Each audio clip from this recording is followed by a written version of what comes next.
한번 상상해 보시죠. 어느 날 갑자기 내 일터나 아니면 우리 집이 화염에 휩싸여서 막 모든 걸 잃어버린 거예요. 아유, 끔찍하네요, 진짜. 그렇죠.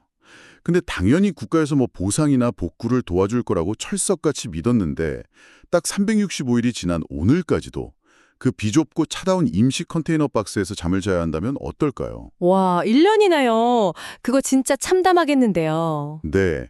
그 행정 절차가 지연되는 사이에 사실 건축비는 막 2배로 뛰어버렸고 정부 지원금은 이제 뭐 거의 아무런 쓸모가 없어지게 된 겁니다. 시스템만 믿고 기다린 대가치고는 너무 가혹한 거죠. 맞아요. 그 공적 안전망이 내 삶의 위기를 즉각적으로 뭐랄까 구제해 줄 거라는 막연한 기대감. 사실 그게 지금 시대에 우리 개인이 가질 수 있는 가장 큰 리스크 중 하나거든요. 아, 정말 뼈 때리는 말씀이네요. 네, 오늘 아침도 고객과의 소중한 만남을 준비하고 계실 영업인 여러분, 오늘의 심층 분석 딥다이브에 오신 것을 환영합니다. 네, 반갑습니다. 오늘 우리의 미션은 아주 명확합니다. 2026년 3월 25일자 최신 경제 지표부터 그 롤러코스터 타는 금융시장, 그리고 정책 변화, 각종 사건 사고들, 이 흩어진 정보들을 딱 하나로 꿰어내는 겁니다. 네, 그 꿰어낸 정보가 바로 무기가 되는 거죠. 맞습니다. 그래서 오늘 당장 고객 앞에 딱 앉으셨을 때 아주 자연스럽게 아이스 브레이킹을 하고 결국엔 그 보장 분석과 자산 보호라는 여러분의 진짜 전문 영역이잖아요. 거기로 고객을 확 이끌 수 있는 그런 날카로운 무기를 오늘 장착해 드리겠습니다. 오늘 다룰 소스들은 크게 보면 세 가지 층위로 나뉘거든요. 네, 3가지. 첫 번째는 그 중동발 위기 때문에 완전히 숨을 죽이고 있는 글로벌 거시경제고요. 네. 두 번째는 다주택자랑 자산가를 딱 정조준하면서 요동치는 국내 부동산 세제. 그리고 마지막에 아까 오프닝에서 살짝 말씀드린 그런 마이크로 리스크인가요? 그렇죠. 우리 일상을 예고 없이 팍 파격하는 미시적 위험들이죠. 근데 이 세 가지가 결국 따로 노는 게 아니라 고객의 자산과 일상을 어떻게 방어할 것인가, 이 하나의 맥락으로 싹 연결이 됩니다. 기대됩니다. 그럼 가장 넓은 시야부터 글로벌 경제 상황으로 한번 시작해보죠. 바다 건너 시장이 지금 정확히 5일짜리 일시정지 버튼을 딱 누른 상태잖아요. 네, 딱 5일이죠. 트럼프 대통령이 그 호르무즈 해역 봉쇄 시한을 앞두고 이란 에너지 시설 폭격을 5일간 보류하겠다. 이런 뉴스가 들어왔어요. 사실 여기서 진짜 흥미로운 게 뭐냐면 이 5일의 유예 기간이 시장에 즉각적으로 어떤 화학작용을 일으켰느냐 그거거든요. 엄청났죠? 네, 야간 거래 시장만 딱 보면요. 마치 모든 위기가 다 끝난 것처럼 반응을 했어요. 그 원달러 환율이 30원 넘게 뚝 떨어져서 1,486원대로 마감을 했고요. 와, 30원이나? 거기에 국제 유가도 막 10% 이상 급락했고 뉴욕 증시도 일제히 상승을 했거든요. 아니, 밤사이 지표만 보면 완전 엄청난 안도감이잖아요. 근데 사실 낮 동안의 우리 시장 상황은 진짜 패닉 그 자체였거든요. 낮에는 환율이 무려 17년 만에 1,510원대까지 막 치솟았어요. 맞아요. 전면전 공포 때문에 난리였죠. 네, 우리 코스피도 하루 만에 6% 넘게 푹 빠져가지고 5,400선으로 주저앉았고요. 근데 제가 여기서 짚고 넘어갈 게 그 개인 투자자들의 움직임이거든요. 기관이랑 외국인이 막 물량을 던질 때 개인들은 이른바 비투. 그게 바로 변동성 장세가 숨기고 있는 함정인 거죠. 미국의 그 폭격 보류를 뭐 협상의 진전이라고 보는 시각도 있지만요.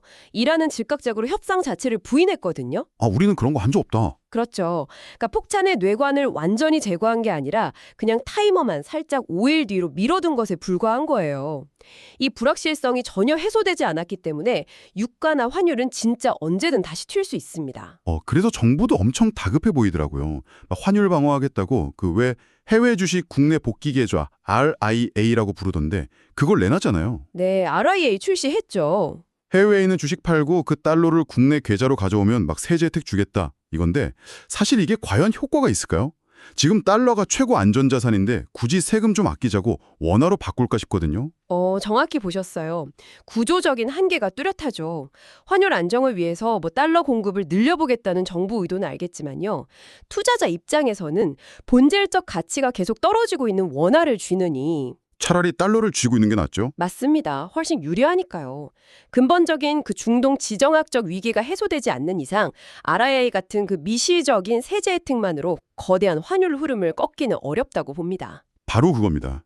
영업인 여러분, 이 불완전한 거시경제가 오늘 고객과의 완벽한 오프닝 소재가 되는 거예요. 아, 좋은 접근이네요. 네, 고객님 딱 만나서 이렇게 질문해 보시는 거죠. 고객님 밤사이 환율이 막 30원씩 출렁이고 코스피가 하루에 6%씩 빠지는데 시장의 안도감이 딱 5일짜리 시한부라면 지금 빚을 내서 투자하시는 게 과연 맞을까요? 이렇게요. 와, 팍 와닿는데요. 그렇죠. 변동성이 극심할수록 가치가 흔들리지 않는 확정 금리형 상품이나 가장 안전한 자산으로서의 보험이 왜 필요한지, 왜 포트폴리오 중심을 딱 잡아줘야 하는지 명확하게 설득할 수 있는 아주 최적의 어프로치 타이밍입니다. 네, 아주 훌륭한 타이밍이죠. 게다가 글로벌 시장이 지금 이렇게 일시정지 버튼 누르고 눈치 게임을 하는 동안에요. 우리 국내 시장은 부동산 세제라는 뇌관을 두고 거의 패닉 버튼 누르기 직전이거든요. 아, 또 세금인가요? 네, 이 거시경제의 파도가 국내 정책의 게임의 룰을 어떻게 바꾸는지에 좀 볼 필요가 있어요. 네, 시야를 국내로 좁혀보죠. 그 청와대가 다주택자 양도세 유예 종료 이후를 대비해서 막 대책을 만지작거리고 있잖아요. 핵심이 매물 잠김 현상을 풀겠다 이건데 이 메커니즘을 좀 쉽게 짚어주시죠. 양도세 유예 기간이 끝난다는 건요. 집을 팔 때 내야 하는 세금 페널티가 다시 엄청나게 커진다는 뜻이거든요. 세금 무서워서 못 파는 거군요. 그렇죠. 집주인들 입장에서는 차익 대부분을 세금으로 다 뱉어내느니 차라리 안 팔고 그냥 버티자 이렇게 되는 거죠. 그럼 시장의 매물이 씨가 마르잖아요. 그게 이른바 매물 잠김 현상입니다. 네네. 근데 정부 입장에서는 집값을 안정시켜야 하니까 시장에 매물이 돌게 만들어야 하거든요. 그래서 집을 팔지 않고 쥐고만 있을 때의 고통을 확 늘려버리는 방안, 즉 보유세 인상 카드를 검토하는 겁니다. 아, 들고 있는 게 더 아프게 만들겠다. 근데 그 규제 대상이 다주택자나 임대사업자뿐만이 아니라 초고가 1주택 보유자까지 포함될 수 있다는 기류가 막 있잖아요. 네, 그런 기류가 강하죠. 근데 전 여기서 약간 의문이 드는 게 보통 자산가 고객들하면 막 현금 부자일 거라고 생각하기 쉽잖아요.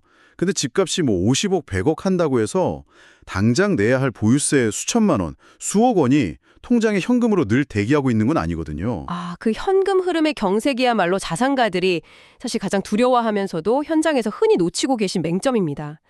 보유세가 오르면 매년 진짜 숨만 혀도 나가는 현금이 쑥쑥 늘어나거든요. 무섭네요. 게다가 여기 현재 국내 정치 상황을 딱 더해보면 압박은 훨씬 커집니다. 정치 상황이 어떻게 연결되죠? 지금 여권에서 고유가 대응이나 내수부양 명분으로 소득 하위 50%한테 1인당 15만 원씩 지역화폐 지급하는 전쟁 추경을 막 속도내서 추진하고 있잖아요. 아, 그거 돈 엄청 들 텐데. 네, 그 막대한 재원이 결국 어디서 나오겠습니까? 다 세수에서 나오는 거죠. 아, 세금 거둘 곳이 더 필요해졌다는 얘기군요. 거기에다가 선거 국면까지 딱 겹쳐 있어요. 국민의힘은 대구시장 공천 컷오프 문제로 막 내홍을 젓고 있고 서울시장은 3인 경선으로 압축됐죠. 민주당도 김부겸 전 총리 등판 가능성이 막 점쳐지고 있고요. 네네, 아주 역동적이죠? 이런 선거 앞둔 정치권은 표심을 의식할 수밖에 없고 이런 정치의 경제적 역학관계가 결국 대중적인 정책이나 부유층에 대한 세제 강화 쪽으로 흘러갈 개연성이 높다는 팩트입니다. 자산가들한테는 세금 포위망이 좁혀오는 형국인 거죠. 자, 영업인 여러분, 그림이 딱 그려지시나요? 오늘 다주택자나 VIP 고객을 만나신다면 이거 그냥 뉴스 이야기로 넘기실 게 아닙니다. 이 현금 흐름의 맹점을 아주 정확히 찌르셔야 돼요. 그렇죠. 아픈 곳을 건드려야죠. 대표님, 정책 방향을 보시면 앞으로 부동산은 쥐고만 있어도 매년 현금이 말라가는 구조가 될 겁니다. 만약 이 타이밍에 예상치 못한 상속이나 징역까지 딱 발생하면 그 세금 낼 현금은 어떻게 마련하실 계획이신가요? 이렇게 던지는 거죠. 와, 그거 들으면 진짜 등골이 서늘해지겠는데요? 알짜 부동산을 세금 때문에 막 헐값에 급매로 넘기는 그런 최악의 상황을 방지하려면요. 결국 종신보험을 통한 상속세 재원 마련이나 연금보험을 통한 절세, 이게 단순한 선택이 아닙니다. 자산 방어를 위한 필수 방파제가 되는 거죠. 맞습니다. 지금까지 글로벌 매크로부터 국내 부동산 세제까지 쭉 훑어봤는데 사실 이런 거시적인 경제나 정책 이슈들은 뉴스를 좀 보면 어느 정도 예측하고 대비할 시간이라도 좀 있잖아요. 네, 흐름이라는 게 있으니까요. 하지만 지금부터 우리가 살펴볼 이야기들, 즉 일상을 타격하는 마이크로 리스크는 그 어떤 지표로도 예측을 할 수가 없습니다. 맞아요. 통계나 정책이라는 그 거시적인 숫자 뒤에는 항상 개인의 그 예측 불가능한 비극이 존재하죠. 밤사이 쏟아진 사건 사고들만 봐도 위험이라는 게 얼마나 맥락 없이 우리 삶에 막 들이닥치는지 알 수 있습니다. 네, 밤사이 진짜 화재랑 안전사고가 너무 많았어요. 대전 안전공업에서는 화재로 무려 74명의 사상자가 발생했습니다. 오, 74명이나요? 네, 지금 경찰이랑 노동당국이 안전관리 미이행 여부 조사하면서 대대적으로 압수수색 벌이고 있고요. 경북 영덕 풍력발전기에서는 그 80m 상공에서 정비 작업하시던 근로자 3분이 불길에 갇혀서 목숨을 잃는 진짜 참담한 사고가 있었어요. 너무 안타깝네요, 진짜. 네, 그뿐만이 아닙니다. 송파구 아파트 화재로 70명이 한밤중에 대피를 했고 하남 공장에서도 불이 났고요. 이게 뭐 산업 현장 화덕뿐만이 아니죠. 일상의 모든 공간에서 그 시스템의 구멍들이 막 드러나고 있거든요. 홍대 입구역 인도에서는 음주운전 차량에 돌진해서 행인 4분이 다치셨고, 인도에 있는데도 그러니까요. 그리고 그 전자발찌찬 남성이 스토킹 보복살인한 사건.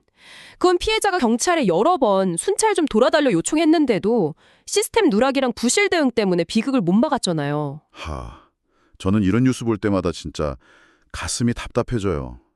길을 걷다가 차에 치이거나 80m 상공에서 불길이 휩싸이는 거. 이건 금리가 오르고 환율 떨어지는 거랑은 완전히 차원이 다른 공포잖아요. 내 힘으로 어쩔 수 없는 거니까요. 네, 내가 아무리 조심해도 피할 수 없고 날벼락처럼 떨어지는 거니까요. 그래서 제가 오프닝에서 잠시 언급했던 그 영남 산불 사태 1년 후 그 기사를 우리가 진짜 심층적으로 들여다봐야 합니다.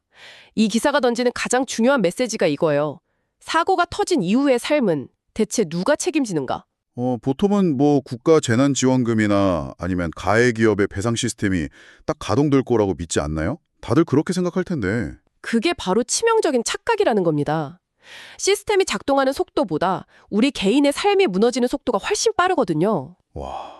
영남 산불 이재민들 사례를 또 고세려 1년이 지났는데도 보상금 지급은 행정 절차에 묶여서 계속 지연됐죠. 1년이나요? 네. 그리고 그 1년 동안 앞서 우리가 살펴본 거시경제 불안정 때문에 물가는 엄청 올랐고 건축비는 막 폭등해버렸단 말이에요. 뒤늦게 정부 보상금 몇 푼 쥐어봐야 예전 같은 집을 지키는커녕 방장 생계조차 막막한 상황인 거죠. 그러니까 거시경제의 인플레이션이 결국 재난당한 개인의 보상금 가치마저 다 갉아먹어버린 거네요. 정확합니다. 이렇게 공적 시스템의 한계를 보여주는 사례가 도처에 있어요. 학교 부지 편의시설이 수도권에만 쏠려서 지방소멸 대책이 무색해진 뉴스나 또 외국 국적 아동 8,500명이 그 행정 사각지대에 놓여서 입학 통지서조차 못 받는 현실. 네네. 이런 것들이 다 맥락이 같습니다. 국가나 공적 시스템은 비대하고 너무 느리고 언제나 그 빈자리가 존재한다는 거죠. 그리고 그 빈자리는 오롯이 개인이 감당해야 합니다. 청취자 여러분, 바로 이 지점입니다. 화재보험이나 배상책임보험, 상해보험 상담하실 때 이 영남 산불 사례를 스토리텔링으로 반드시 활용해 보세요. 네, 아주 강력한 무기죠. 고객님, 만약 오늘 큰 사고가 났을 때 정부 보상이나 책임 규명 기다리는 그 긴 시간 동안 당장의 생계와 병원비는 누가 책임질까요? 이렇게 묵직한 질문을 던져보시는 겁니다. 맞습니다. 그 느리고 복잡한 공적 보상 시스템이 돌아가기 전까지 내 삶이 나락으로 안 떨어지게 꽉 버텨주는 확실한 사적 안전망. 그게 바로 개인 맞춤형 민영보험이 필수적인 진짜 이유라는 걸 설득하셔야죠. 좋습니다. 글로벌 매크로의 불확실성부터 다주택자 옥죄는 세금 이슈, 그리고 시스템의 한계를 메워줄 리스크 매니지먼트까지 오늘 고객 권한을 핵심 키워드는 싹 다 정리해드렸습니다. 네, 든든하네요. 자, 그럼 이제 상담의 문을 부드럽게 열어줄 날씨랑 경제지표 리딩으로 넘어가 볼까요? 오늘 날씨 아이스 브레이킹으로 아주 좋습니다. 평년보다 되게 포근한 봄 날씨인데 대기가 엄청 건조하거든요. 네, 맞아요. 게다가 전국적으로 초미세먼지도 나쁨 수준이고요. 제주는 밤부터 비 소식이 좀 있습니다. 그럼 고객님들 만나시면 오늘 날씨 참 따뜻한데 먼지가 꽤 심하네요. 호흡기 관리 잘 하시고요. 대기가 건조하니까 화재도 특히 조심하셔야겠습니다. 이렇게 자연스럽게 안부 인사 건네시면 완벽하겠네요. 네, 자연스럽게 화재보험 얘기로 넘어갈 수도 있고요. 그렇죠. 그리고 상담하실 때 팩트로 딱 짚어주실 경제 지표들도 빨리 흐름 위주로 짚어드릴게요. 코스피는 아까 말씀드린 대로 전면전 공포 속에 5,405.75로 주저앉았고요. 원달러 환율은 밤사이 살짝 내렸지만 여전히 1,488.50으로 고공행진 중입니다. 네, 변동성이 크죠. 나스닥이나 S&P 500 같은 미국 증시는 5일 유예 소식에 살짝 반등하긴 했어요. 금값은 오름세고 특히 비트코인은 무려 1억 500만 원 선, 정확히는 1억 502만 1,000원을 동파했습니다. 자산시장의 변동성이 정말 극심하다는 거, 이걸 재확인시켜 주시면 됩니다. 네, 시장 숫자들이 진짜 춤을 추고 있잖아요. 이렇게 불확실성이 지배하는 날일수록 직접 현장을 누비시는 영업인 여러분의 역할이 빈다는 겁니다. 맞습니다. 그 전설적인 세일즈맨 조지라드가 이런 말을 했거든요. 성공으로 가는 엘리베이터는 없다. 당신은 계단을 이용해야 한다. 아, 명언이네요. 아무리 요즘 AI가 발달하고 정보가 넘쳐나도요, 결국 고객의 불안을 잠재우고 굳건한 신뢰를 쌓는 건 직접 발품 걸면서 하루 한 계단씩 오르는 여러분의 그 진심 어린 설득뿐일 겁니다. 네, 오늘 하루도 고객을 위해 오르시는 그 계단이 가장 튼튼한 방화벽이 될 거라고 믿습니다. 자, 오늘 딥다이브를 마무리하면서 청취자 여러분께 조금 도발적인 생각거리 하나 던져드리고 싶습니다. 어떤 거죠? 오늘 우리 고객 자산 어떻게 지킬지 얘기 많이 나눴잖아요. 근데 관점을 살짝 바꿔보는 거예요. 코스피는 곤두박질 치고 부동산 보유세는 무섭게 오르는 지금 이 시점에 우리 자산가 고객들은 과연 자녀들에게 부를 물려주고 있는 걸까요? 아니면 무거운 세금 부채를 떠넘기고 있는 걸까요? 아, 세금 부채라. 만약 고객 일상에 갑자기 화재 같은 위기가 닥치면 이분들 보상금 나올 때까지 얼마나 버틸 수 있을까요? 오늘 여러분이 건네는 그 명함 한 장, 제안서 한 장이요.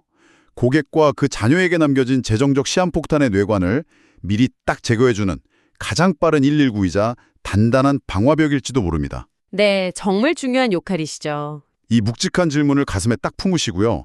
오늘 하루도 현장에서 여러분의 전문성을 마음껏 펼치시길 응원하겠습니다. 오늘의 팁다이브는 여기서 마칩니다. 감사합니다. 현장에서 화이팅 하십시오.